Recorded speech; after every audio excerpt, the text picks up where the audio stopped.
This is the Lone Crater YouTube. We hope this video helps. In this video, I will show you how to open your Mitsubishi Mirage hood. First, you'll need to locate the hood release lever inside the vehicle's cabin. This lever is usually situated on the driver's side, often near the left footwell or under the dashboard. Once you've found it, give the lever a firm pull towards you. You should hear a distinct click, indicating that the primary latch has been released. This is the crucial first step to gaining access under the hood.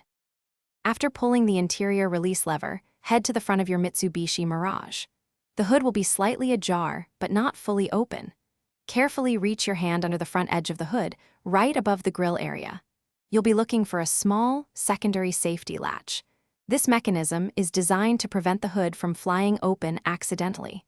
Gently push or pull this latch, depending on its design, to completely disengage the hood.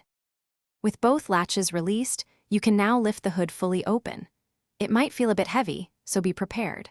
Look for the metal prop rod, which is typically attached to the underside of the hood or near the engine bay. This rod is essential for safely holding the hood in an open position. Carefully insert the free end of the prop rod into the designated slot or hole, usually found on the fender or engine bay frame. Make sure it's firmly seated to prevent the hood from falling. When you're finished, carefully remove the prop rod from its support slot and secure it back into its original storage clip. Then, gently lower the hood until it's about 10 to 12 inches above the closed position. Do not just drop it from a high point. Finally, apply firm, even pressure with both hands on the front edge of the hood, pushing it down.